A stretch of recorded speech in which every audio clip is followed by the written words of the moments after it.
One. ¿Qué pasa, champions, campeones, all around the world? Welcome back to another Churros y Tácticas Podcast. It is Thursday, Thursday. Fucking hell. I'm out of this. You can tell it's summer months, Kiyan. It's Thursday, 4th of August, and we are here with the Monday podcast, or Tuesday, depending on what time of year you've been listening to us. We're back to shifting, Kiyan. We're back to shifting the pod around, juggling our schedules, and here we are recording on a Thursday, the Monday pod. I've got a lot to get through, Kiyan. Got a lot to cover. So to get right to the meat of it, we're going to skip my pledge to do a freestyle for every free pod. There it is, freestyle for every free pod. Just so we can get through it. It's been a long time, Kiyan, like I said, that we haven't spoken. Although during that time, I feel like we've maybe communicated more than ever via social media and our Twitter account. It's been entertaining. And I think it's good to keep that rivalry and the spiciness going now that we're heading into a new season with new objectives, new teams, new squads, new players, new ambition. As my camera keeps falling. Kiyan, welcome back. And welcome back to Churros as well. It's been a long we've missed you. I know this is the podcast you like to do the least of all the ones you do, but please, a little bit more commitment would be nice from your end. I can't believe it's been this long. We didn't put anything out after the Clásico. It's a bit of a transition right now. We're just trying to juggle things, and I was traveling. I was doing your job. I was going to Barcelona training sessions in Las Vegas. I was interviewing Xavi, and you were just sitting at home and at the beach, and I was working for Barcelona. I went on holiday, yes. Yeah. Yes, so so it was a bit of a weird time, and we were just juggling that. And there's I don't even know where to start. That's the thing. It's like when there's so much, you don't know where to start. You just gave a perfect starting point, though. You said you blew churros for a Barça practice. I think I posted my most successful tweet on churros in history. Had like 18 likes. And so rare, so proud of that moment. Thank you to the whole churro community for backing that tweet.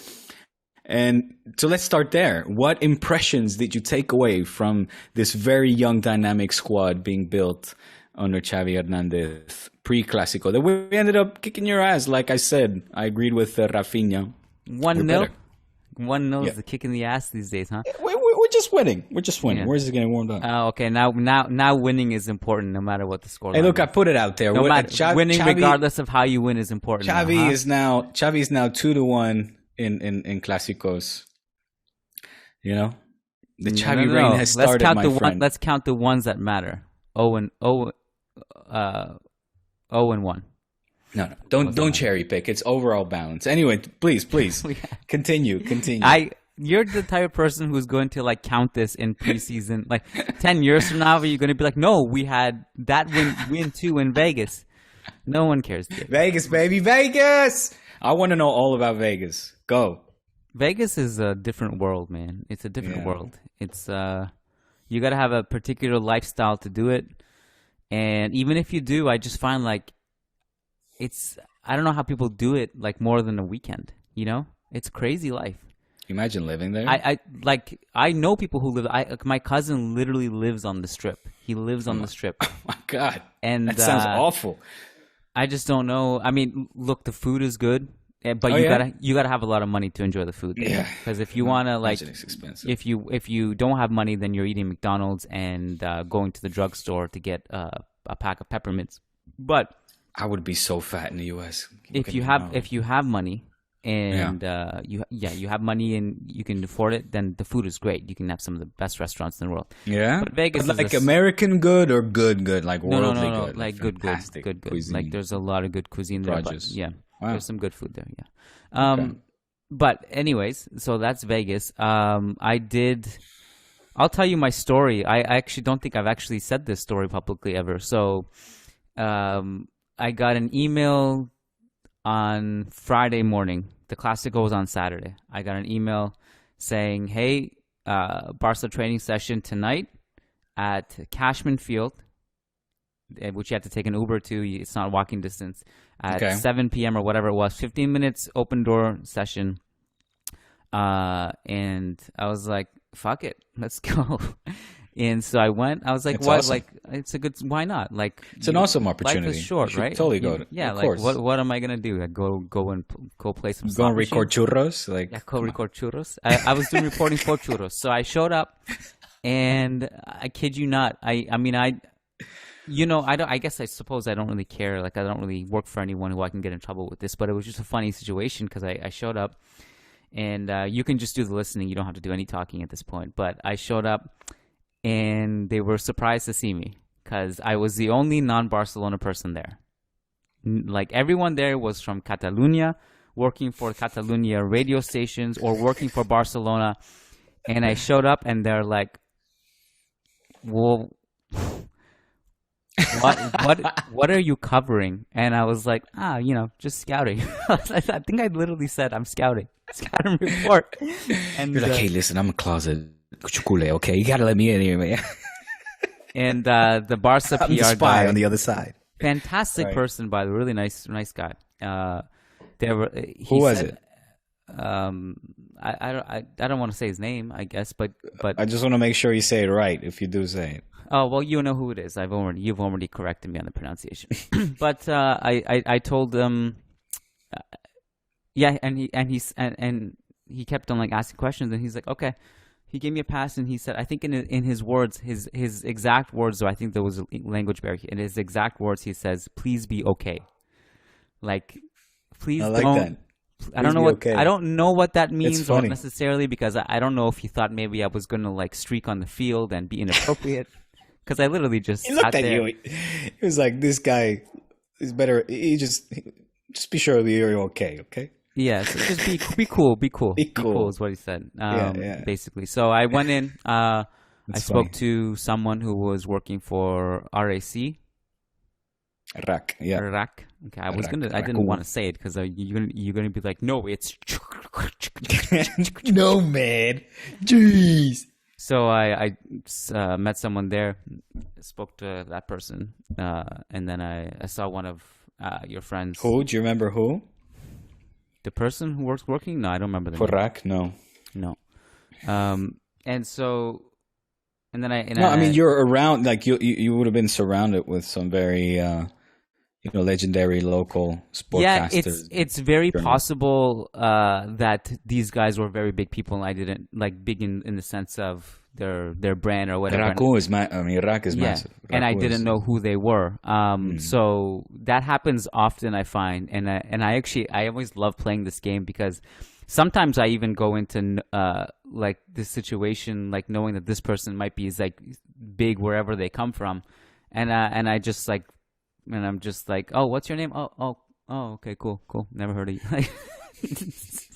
And their own. How do you spell that? How do you spell that? I had this one really funny situation where I knew who it was, and I'll make it nameless, but this person introduced themselves to me and they said their name, and I just like didn't react, and I shook their hand and I looked away, and then they said their name again, and then the second time they said it, they emphasized their last name. They said, "I'm this," and I'm like, "Oh, okay, cool, man. That's cool. That's I hope you make it, man." So it's always fun to go on those. And you did that just out of just to frustrate the other person, just out of for shits and giggles. Because I can tell it's an ego trip for them, so I just like to poke them a little bit. Right. Anyway, but it was cool because I actually was able to meet one of your colleagues and someone I've known on social media for a long time, but I've never actually spoken to, and it's nice to run into them. And the observations from training were, you don't really get much from a 15-minute session, sure. you know? No, you don't. It's nothing. Those 15 minutes are so superficial before the press. I mean, I have to cover those on the screen. Like it's like a 15-minute, call it podcast, if you will, where it's just me in front of a mic watching the players and talking about the game that just happened, that's coming up, the state of the players, etc. Just, maybe comment what they're actually doing, but more often than not, they're doing something so pointless, useless, during that time. That there's, you're not going to comment on them like tossing a ball around and being like, yeah. There's nothing to take away other than that. I was like, oh, this sounds like a cool thing to do on a Friday night. So it's like, it was incredibly hot in Vegas, very sticky and humid. That particular night, it's usually dry in Vegas, but that particular night, I remember it was like a little bit cloudy and humid and disgusting and like almost 50 degrees. And so everyone was sweating. And but then the next day you were pumped for the game. You went to the stadium. It was a packed stadium. Vast majority were Madridista. You were feeling at home amongst your peoples and the North Americas and getting settled in. What was that like? I mean, what was the stadium like? How was all that? Great atmosphere. I thought both sets of fans were well behaved and respectful. You saw a lot of Real Madrid and Barcelona fans walking together, partying together, no problems. I mean, now, like from what I saw anyway, like unless there was like some secret like street fight in the alley that there wouldn't I didn't know about, Absolutely right? not. But it seemed like there was just a good vibe and very respectful and a good ambiance, and so that was really nice to see.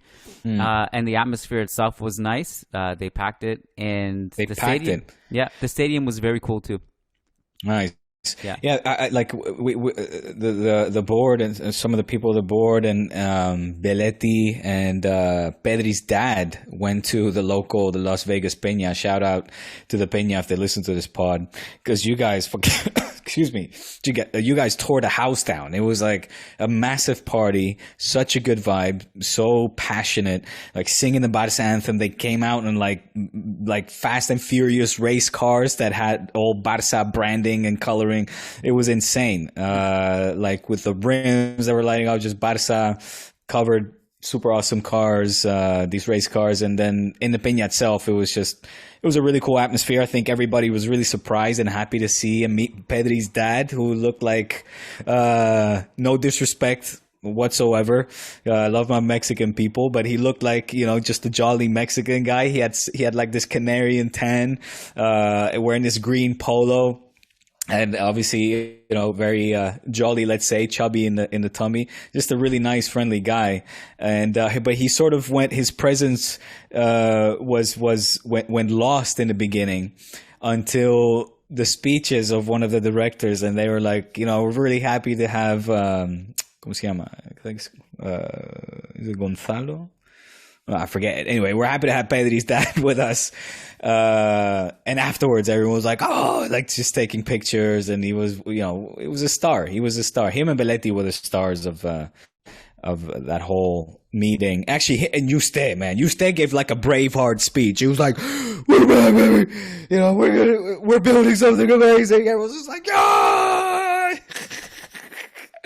There was this good rally and like a Braveheart moment of Yuste. He surprised me. I'd never heard him talk like that. So it was fun, man. And then, like I said, we proceeded to kick your ass. So another one, notch on the belt. A big ass whooping. Like it was. I've never seen something that bloody in my life. Oh my god! Say it, man. Courtois saved your ass again. Courtois saved your ass again. Courtois, man. What would Madrid be without Courtois? It would nothing. You would be without Champions League. We would have had like we'd beat Barça. We'd have 0 Champions League titles. The 7-8 drubbing. You motherfucker. I can't wait. Let's get the season going, motherfucker. We're back, baby. The Madridistas, they're listening to this right now, just cringing, just going, I can't wait to get on fucking shows with you fucking right. There's a huge war between. There's a big war. It's not even Madridistas at this point. It's like Barcelona fans versus. Are you gonna say me against Madridistas that listen to this? No, that's a different war. That's like a different. That's like a side war. That's a side quest to the main war. You just brush past that. The main war is like Barca fans versus journalists, like at the Athletic and. I've read something. So I've caught a little wind of this, and I haven't finished reading the article, which is partially written by Paul Bayus, if I imagine. Did you remember the journalist, Kiyan, the main? I'll bring it up. Writer of this piece. I don't remember. Hold on one second. So far, so good. I have no issues with what's being written. He as well corrected all of the other media outlets that were reporting 10, 20 million commission sign, a signing bonus for Lewandowski's agent. He said it's 5. And so far that article, I have no issues with that. I don't know why there's this war, supposed war. Okay, so the what you're speaking about is a different article, actually. Didn't know. Okay. Yeah. This one that I think went up. What's today? The 4th? Yeah, yesterday. Went up yesterday, I think. A deep dive on investigation Barcelona's financial crisis and what the rest of the football world thinks of it. No, I'm talking about that one. Oh, you are talking about that one? Okay. Yeah, I know that is a follow-up over the one that was written before with regards to the agent's commission. Mm-hmm. But I have no issue with what was written in one or the other, and my point was I haven't finished the latest one, but I've it's good journalism. I thought it was a terrific piece of work. I really did. I thought it provided all the nuanced discussion. Now, mind you, I haven't even finished it yet because it was basically a book. And as much as I can appreciate long form journalism because I resonate with that a lot, I write a lot. This one was hard for me to chew on completely yesterday, so I actually was meaning to put some time aside before this podcast, but I couldn't. Now, having said that, I am a little bit surprised that you're so happy about the situation, so excited, that there's not even a hint of worry about Barca's financial health, that you really think this is the right path. And every time I kind of talk like this, the Barca fans come. I gotta tell you, man, I have more Barca fans following me now than ever. I don't know. So why don't they listen to this podcast? Where the fuck are they? We should be doubling in our listeners, and we don't. We only have Madridistas and a handful of culés. If I know some of them do, because I recognize the names, and these guys are awesome. But I think some of them don't, or some of them do, and we just don't know about it. But I think some of the ones that followed me are not the kind of people who want to sit down and listen to a nuanced discussion in a podcast form. But radicals. Man, like anything, like now it's like before I could just say anything and no one in Barcelona universe would even hear about it. But now it's like I almost don't have the energy to talk about Barca on Twitter anymore because it just met with like people think it's always the same stuff. Like people think I'm scared of Barca, whatever this season, and that's why I'm talking like this. But like there's got to be like a side of you that I think this is a little bit risky for the future, man. Like, what's going to happen in the next few years of like, when Real Madrid are just earning all of their revenue and all their rights when Barca are just receiving like 50% of it, like over the course of all these years, and this adds up. I made this point today. Glad to see you fix your camera again.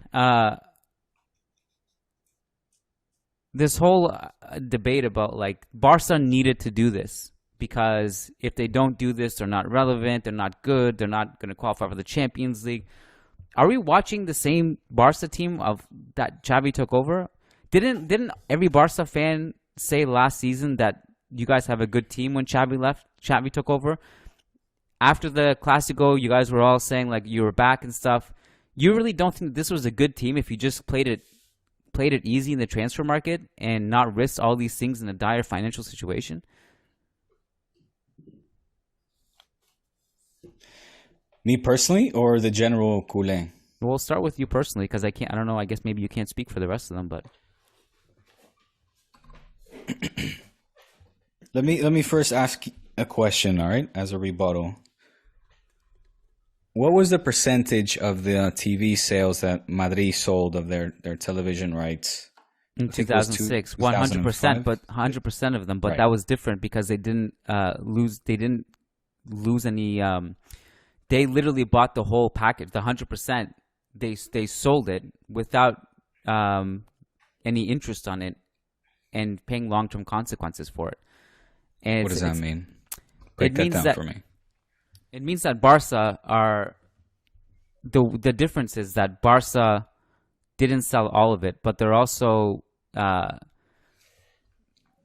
forgive me, because when it comes to financial stuff, I always like to refer people to like other people like Swiss Ramble, because it's not my expertise. But the way I understand it is that when Real Madrid sold it in 2006, they sold 100% of it without any interest, which means they didn't lose any money on it. The way Barca are doing it now, they're paying interest on these, right?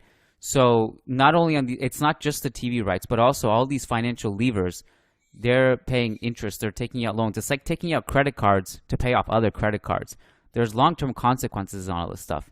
And so, to me, that's what I'm saying. If what Bartomeu did was so terrible, which it was, it just seems like Laporta is almost following in the same footsteps, but getting a pass because he's Joan Laporta and he puts billboards up and he has the PR machine behind him. But is it really financially responsible to sacrifice long-term money when you already have a good team that can compete right now and go pretty far, in my opinion? Maybe Lewandowski is the difference between semifinals and quarterfinals. I don't know, but it just feels like if you're ever going to be, this is my take, no proof behind this. I think Laporta is looking at this and being like, being pragmatic is a little bit too boring for me. I want to set some fireworks off and just risk it for the biscuit. And if it all goes to shit, then that's the next president's problem. I have no proof of what I'm saying, but it really feels like zero.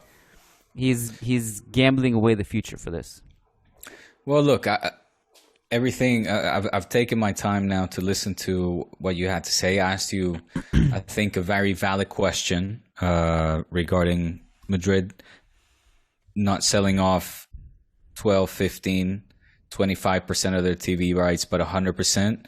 You said there was no interest paid on that. I mean, I'm far from being a financial accounting wizard, so I would need, I guess more of a fulfilling answer, somebody to explain it to me like I'm a 5-year-old, to sort of draw me the comparison between what Madrid did in 2005-06, as well as when they sold Valdebebas, I believe, the training ground, that entire Ciudad Esportiva, as they say here, the whole training complex of Real Madrid.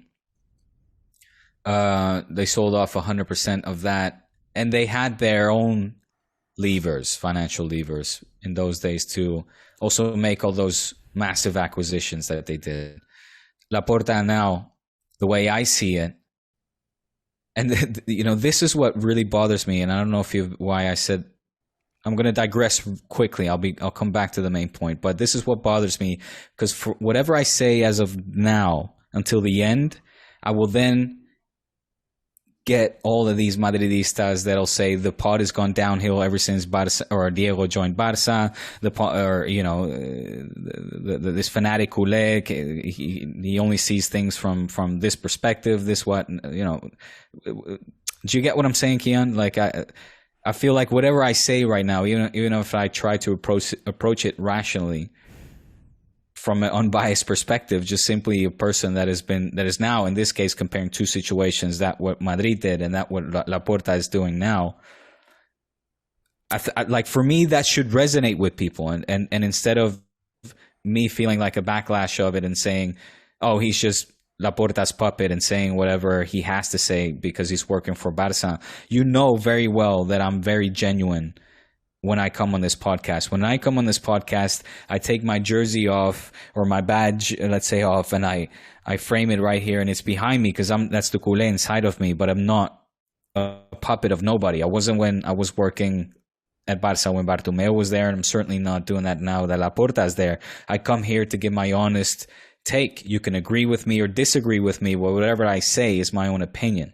I put my livelihood, my reputation, and my job on the line here just to express my opinion. But what I express, I want it to be taken serious and not just be like dismissed as some sort of fanboy that is so fanatic and blind, colorblind, let's say. blinded by the badge. That's not the case. Again, I'm not saying I'm right, but in this case, and I go back now, I digressed a little. What Madrid did and what Barça is doing now is a comparable situation. It's not. Okay, well then I need to know why. Because again, Barça also are paying Barça, but wait, on, like they're losing money. Sure, but they got full value off that. But Barça still have a buyback option on, for example, the TV rights. It'll last. The duration of this is 25 years. So you were talking about, oh my God, down the line, 25 years go by in a flash, bro. 25 years is a long fucking time, man. Dude, do you know these deals that are being made are now, for example, the CVC deal? That's like, how many years? I think it's half a century. I think it's 50 years. That's a bad deal, a few too. decades. That's a bad deal, a few too. decades. So my point being is like, this is not forever. This is not forever. And Barça we're doing now something out of a desperation, an extraordinary situation that we unfortunately were put in by others, where we have to take drastic, even risky measures order to continue to compete. You have a good team. We cannot afford to become irrelevant. You're not irrelevant. We cannot afford to become a Milan. Kiyan. You're not going to be like... we cannot afford that. Maybe we have a different assessment of how good Barca was under Xavi then. Because I was on the understanding that Barca under Xavi was awesome. That's what I was told. No, listen, come on. Don't be ridiculous. We weren't a team that was ready to win the Champions League or anything. You think you're going to win the Champions League next season? I'm not saying that. I'm saying that with the players, the squad that we're building, we're able to compete in the latter stages and not crash out in the group stage and then crash out in the quarterfinals of the Europa League, Kiyan. Come on, That's bro. not going to happen this year, man. That a lot of that stuff was what happened under Koeman and not Xavi.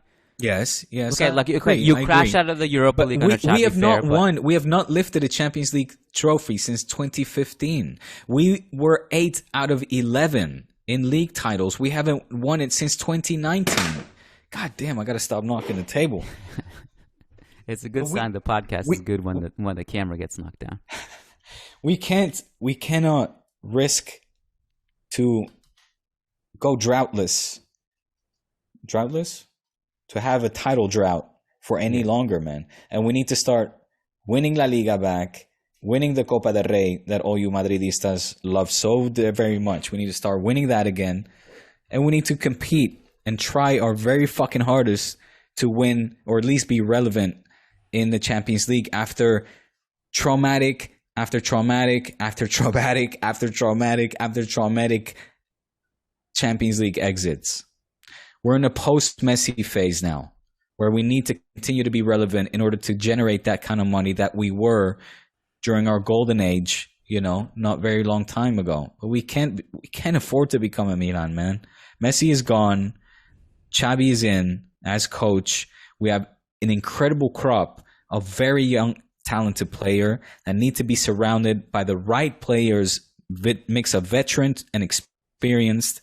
The difference is, the mid-20s I call experienced. The veterans are say 30 plus. They need to be there, but they need to be hungry as well. The Piqués, bro, and I'll stop there. But the old guard, it is time to say goodbye and let go, and to thank them and to move on. And to move on with people with a fresh, ambitious mind that want to win, that want to work hard, listen to the coach, sacrifice and give it all from on and off the pitch in the good of the team. And there's a lot right now that are simply not doing that. There's a lot of players right now that are simply not there with their mind. They're not in the right place. They're not in the right space. We need a cleanup, man. We need a reset. I just don't think the Milan situation is, on some level, it is comparable from the financial perspective, but Milan didn't have the exciting young team you guys have right now before these signings. Milan didn't have the backbone of a Pedri, Gavi, and then Araujo coming in, and Ansu, and all these guys. And so I just see the situation is a little bit different in that sense. So I think you keep on talking about risky. We couldn't risk to be not great next season, I think it's more risky to do this. But again, maybe it's getting subjective at this point.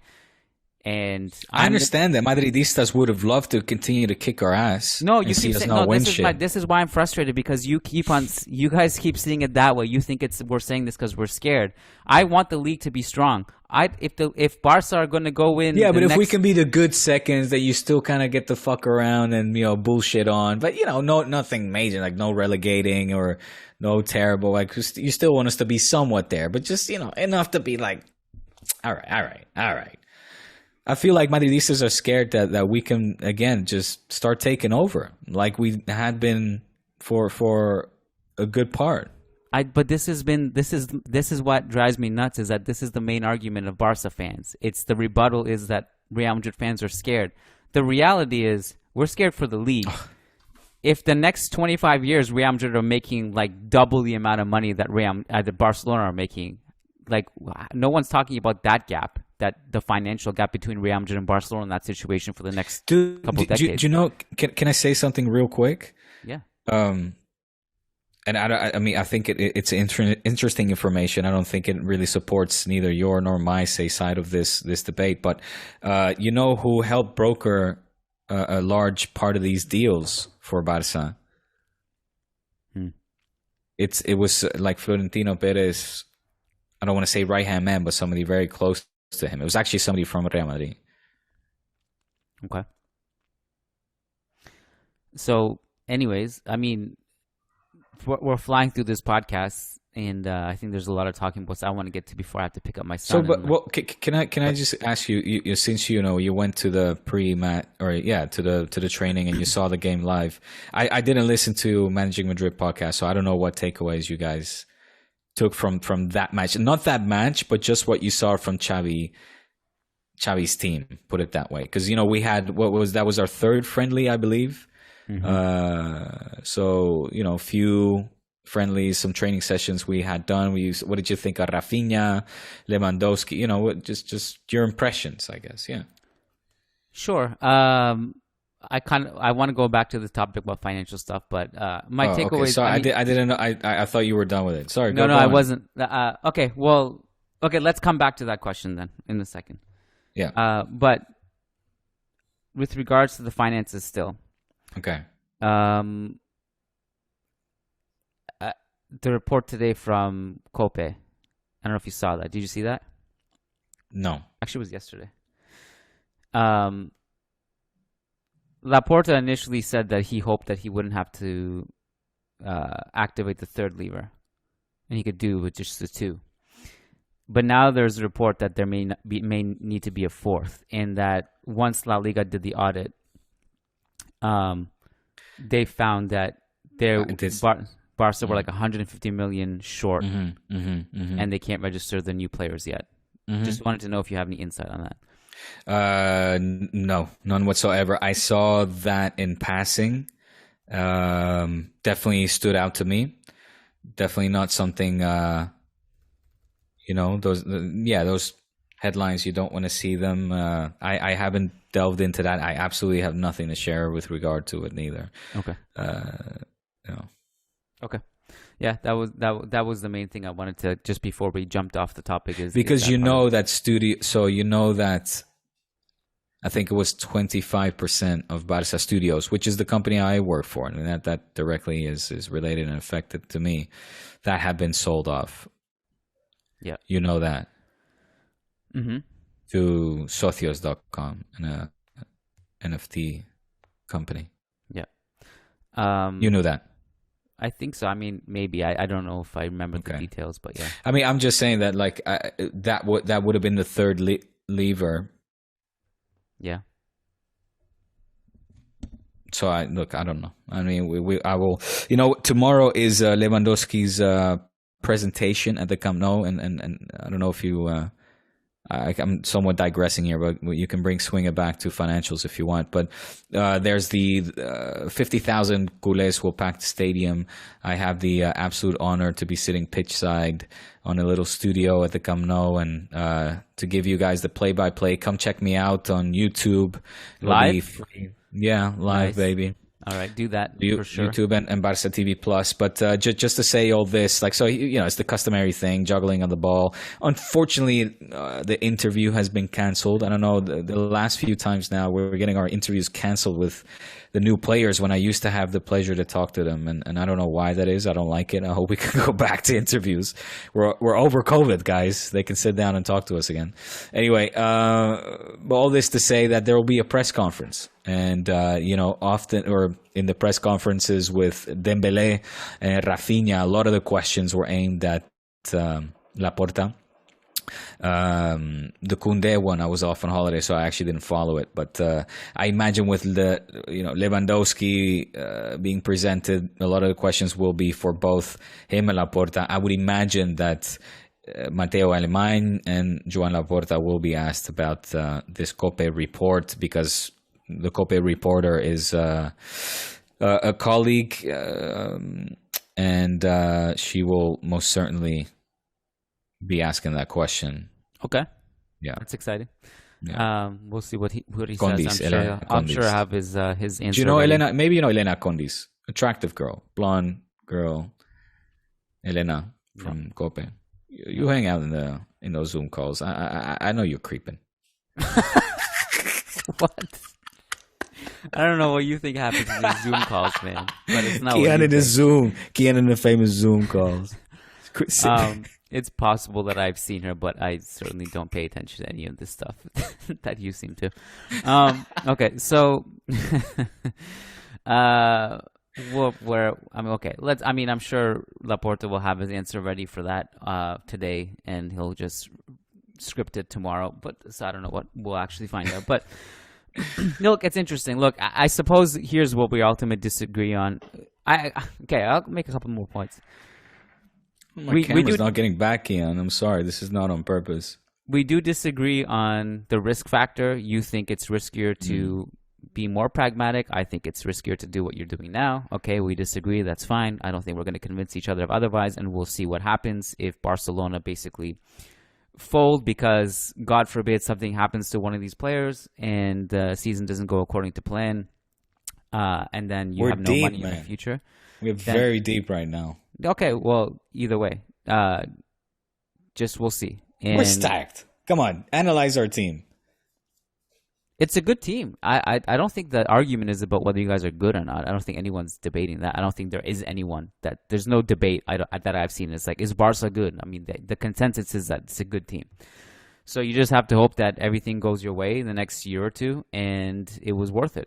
And if it is, then it is. And if it isn't, it isn't. We'll see. And you guys will be happy. It's so nice to know that Madridistas will just be overjoyed. They'll be like, oh, yo, nice. It all worked out for you guys. Shit. Yo, man. Hey, sorry for being critical. I guess it was the right choice. We're happy for you guys. We were just concerned. I think so. Here's where I think the frustration kicks in a little bit is that this is the Madridista perspective, okay? It's that it's hard to have the rational conversations from my point of view because and not by you, I don't mean you personally, but I think there's a lot of I think the people at Barcelona, the ones who are in support of this regime, which is almost everyone that I've seen, they put a halo on the board and Laporta, and it's like he's flawless. He can't do any wrong. Like nothing.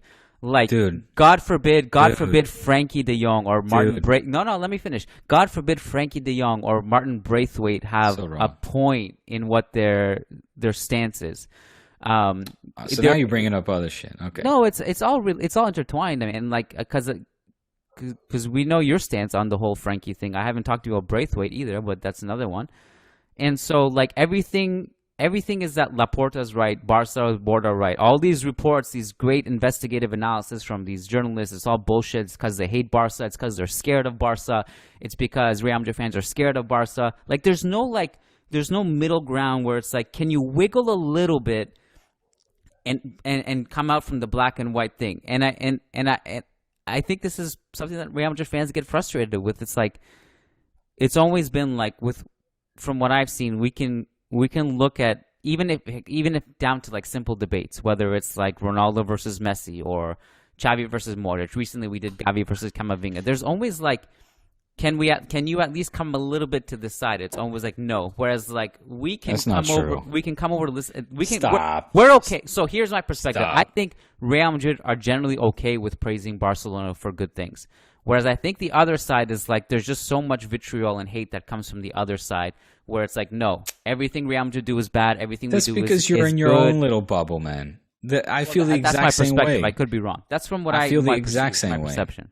Okay. Well, I feel the exact same way. I mean, living over here, especially having lived this rivalry for 30 years, I feel like the most hate and the most say power, if you will. There we go.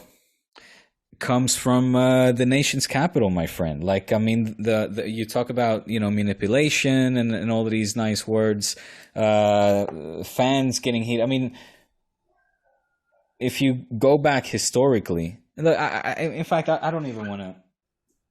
I don't want to entertain the who is more fierce or radical as a set of fans, and who are more salty and sour and unwilling to budge or say reach a common ground that you were alluding to, because it's pointless. I mean, we're never going to agree to that. I think it depends on your perspective. That's fair. I think it just depends on where you're following this rivalry from, since when, who you're following, what set are you claiming or whatnot. You're going to see it through your goggles and your eyes, and your brain is going to interpret the information that you take in, however, from your individual perspective. I mean, it's a very narcissistic world where all of us are just focused on ourselves, if you will, or at least, how we perceive information and everything. And I think it's pointless, because I mean, I think the complete counter opposite, and I've always 100% truly believed that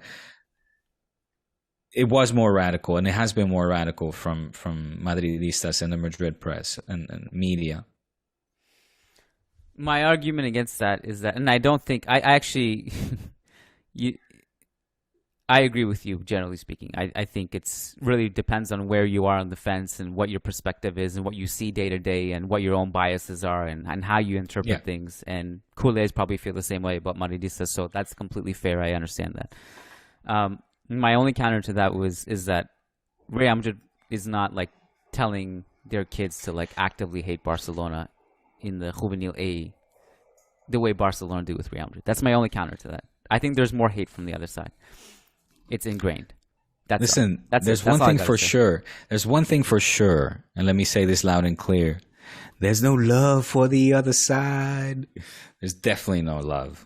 I mean, I have no problem coming out and saying that I'm an anti-Madridista. Yes. I don't want Madrid to win ever. Anything. I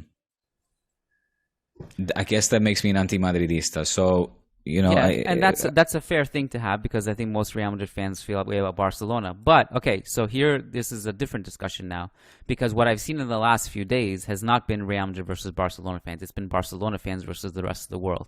And so here's my message, my parting thoughts before I indulge you on Barcelona squad and how good they are. Yeah, nice. You haven't. My message to Barcelona fans is that all I've seen from you guys in the past month or two is that you guys think this is way too exciting, and I think how do you expect us not to be excited, Kiyan? Because I would be worried about the future of my club if that wasn't my club. That's what I'm saying. Okay, but I'm just and you can call me a scared Madridista or whatever, but I've been on record. Can I say something? Because I know where you're going with this, and it's completely. You have to see it from a culé perspective. We don't want to lose any more ground at this point, man. I told you about the drought. During that drought, you guys have won 4 Champions Leagues. We're going to win Champions League regardless. Doesn't matter if you guys have who you have. I mean, Madrid have that. We could have a starting lineup of me and you and Lolo and Luca, and we're going to win the Champions League while you guys have like Lewandowski. True. Yeah. That is 100% true. That is 100% true. Okay, so to that point, here's another thing. Here's another message. everything for you guys is about Real Madrid. When I brought up all of these, listen to me. When I brought up this thing about Barca's, what Barca are doing and it's risky, you immediately, instead of answering the question, you said, well, Real Madrid did this in 2006. So what? That has nothing to do with you. Draw comparisons and parallels. But that has nothing to do with you. Yeah, but we get like Madridistas attacking us, going like, what do you do? Look at them, selling their assets. It's like Madrid sold 100% of their TV rights. Yeah, but again, they didn't pay any interest on it the way Barca are doing. Oh, okay. But I still need to fucking somebody to verify. Explain that to me. You can Taps. Here's an essay for you. Oh, we got a question from Taps actually. That derailed me. My message is, just be open-minded. It is risky to do what you guys are doing. Okay, all right. And no, I'm not. You sound like a parent, like lecturing a teenager. It's not. It's words of wisdom. Just be careful. Don't interpret this as an attack on you guys. I actually love you guys. No, Barca fans don't actually. You make it sound like a parent. You can see you're a good parent. Well, then maybe I am a parent. Barca fans don't understand. I actually love them. I do. Some of my best friends in the world are Barcelona fans. You, my cousin who I was staying with in Vegas, one of my brothers. Nice. Is Kool-Aid. Everyone I was hanging out with, it was Kool-Aid. Kool-Aids don't understand. I actually have so much love for you. Everyone who's attacking me. We know you do. Everyone who attacks me on Twitter. That's why you're our closet Kool-Aid. We know that there's a Kool-Aid, little space in your heart for Barcelona. I'm like Odin, and Barca fans are like Loki. It's like the sun who went the wrong way, but I still love you. I still try to bring you back. I still love you guys. If you guys saw me in person, we'd be best friends. Stop attacking me on Twitter. I promise you. I love you guys. You don't get attacked on Twitter. Oh my God. You kidding? Really? You got to share something. I want to see. Just, you'll see it. I always imagine your Twitter experience is just like you open Twitter and everyone goes, "Hail our king! Hail what Kiyan said!" And you're just like, "Yes, I've spoken again to my people. Give me likes. And by the way, give my churro tweets likes too. Way more likes than the other guy. Go, my minions!" And they're all like, "Oh, okay, I go go retweet it, go."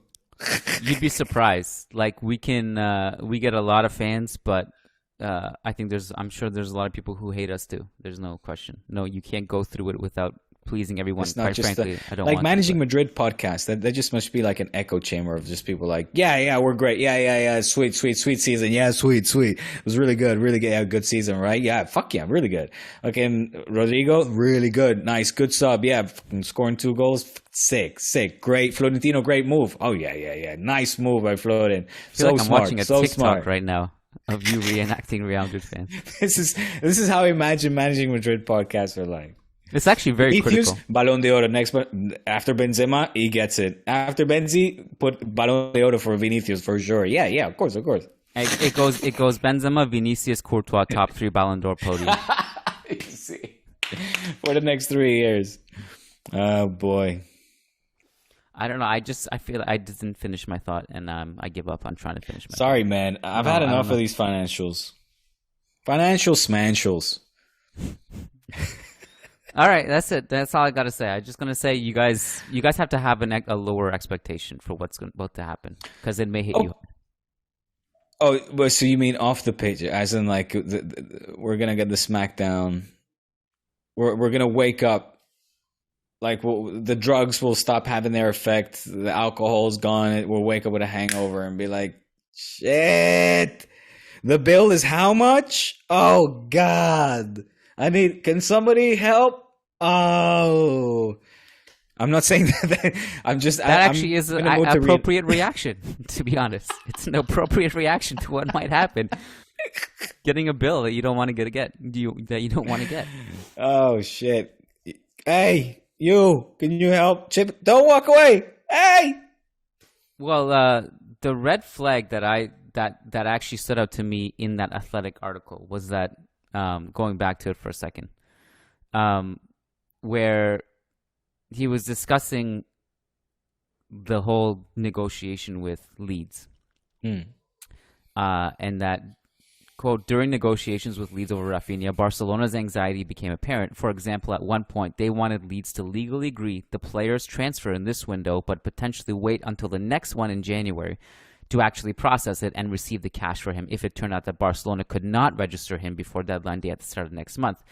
And Leeds were not prepared to play ball, and also stipulated that much of the money had to be paid up front, while inserting a penalty clause into the contract committing Barcelona to forfeit an additional 10 million if they failed to meet a payment date.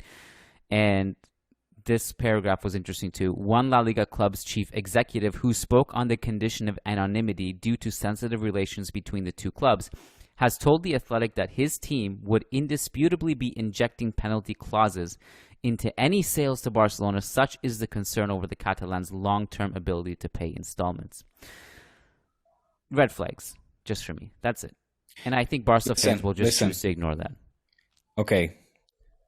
There's a Barca fan sitting across from you on the other side of the world talking to you on this podcast. Who works for Barcelona, who can't say anything else. Who, if this was a Friday podcast, would probably share some, not information, but just personal, who would share an opinion. This is great advertisement for patreon.com/Churros y Tácticas. I really wish this was Friday. Okay. I really wish this was Friday, because I acknowledge those red flags. And that's all I wanted to hear. That's all I wanted. There have been moments over the course of the last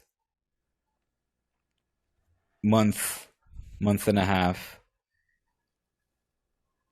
which have led me to become hugely concerned. Okay. And I can't say anymore. So then the hope is for you guys is that everything works flawlessly on the pitch.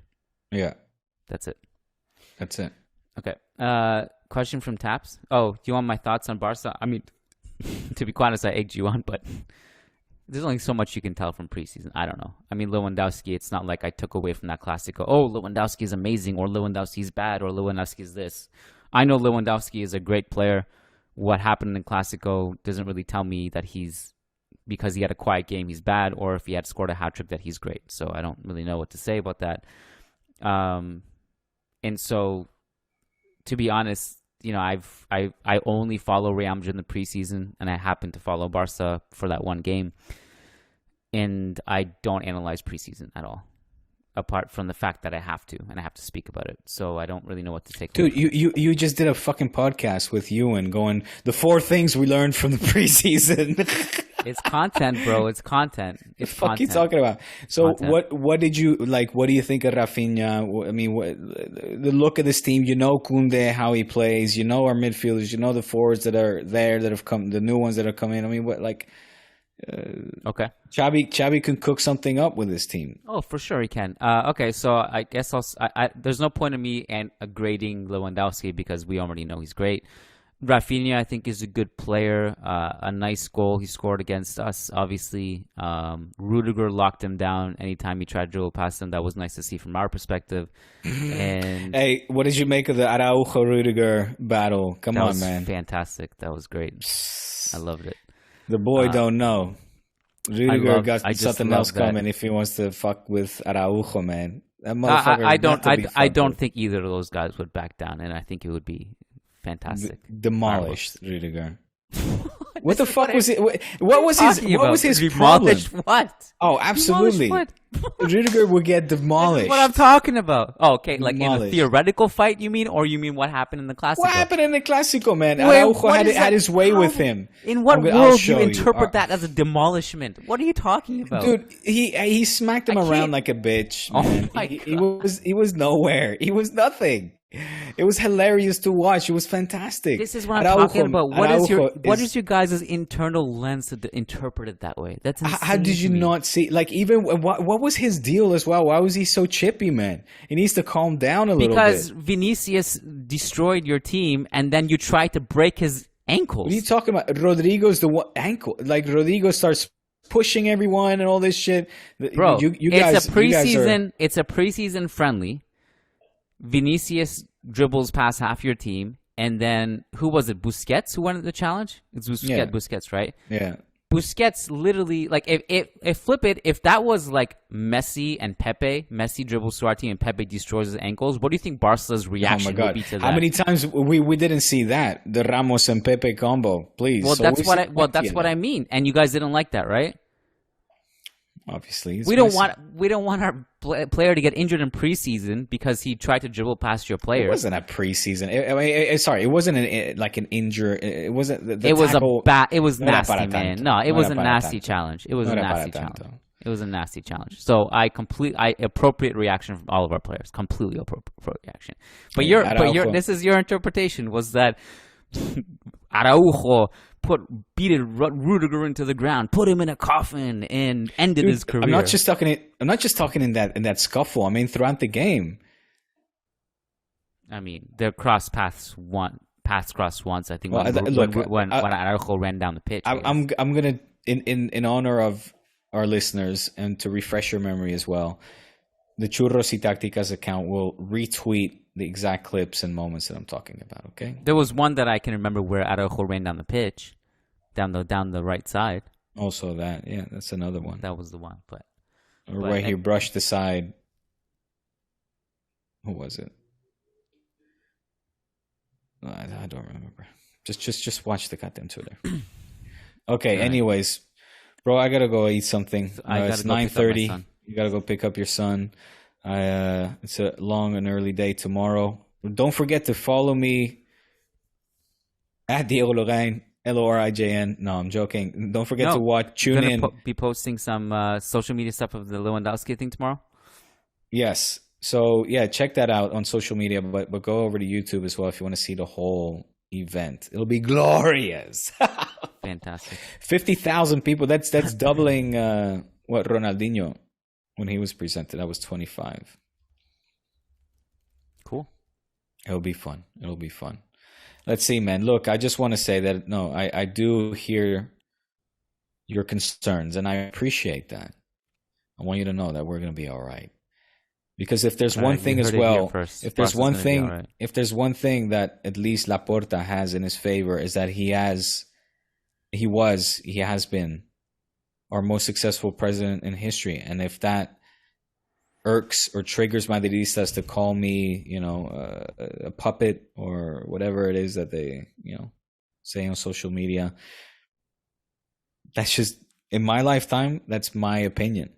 And I wouldn't have said it if I didn't mean it, if I didn't feel that. I think he's he got us out